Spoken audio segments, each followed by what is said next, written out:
কিরে আগামী 14 ফেব্রুয়ারি তো শবে বরাত, তো কি করবি? শবে বরাত পালন করাটা হচ্ছে বিদাত।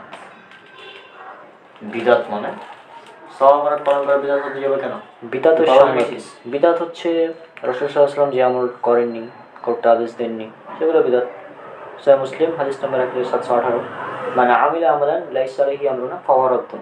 কেউ যদি এমন কোনো আমল করে যাতে আমাদের কোনো নির্দেশনা নেই তা বাতিল, পরিত্যাজ্য। তো শবে বরাত রাসূল সাল্লাল্লাহু আলাইহি ওয়াসাল্লাম পালন করেছেন মর্মে কোনো হাদিস, সহিহ হাদিস পাওয়া যায় না। যেটা পাওয়া যায় সেগুলো সবগুলো ত্রুটিযুক্ত। শবে বরাত সম্পর্কে আমার বিস্তারিত ভিডিও আছে, ইউটিউবে দেখে নিস, সেখানে পেয়ে যাবো। ভিডিওটা কোথায় পাবো? আমার ইউটিউব চ্যানেল মোসাব্বিরুল ইসলাম রওনাক, সেখানে গিয়ে সার্চ করলেই এই শবে বরাত সম্পর্কে একটা ভিডিও আছে 24 মিনিটের। আচ্ছা ঠিক আছে, ডিটেলস ভিডিও ভিডিও দেখে পেয়ে যাবি সেখানে। ঠিক আছে, আমি ভিডিওটা দেখে নেব, তারপর আমি তোকে জানিয়ে দেবো বিষয়টা। আর আমি দেখি তো।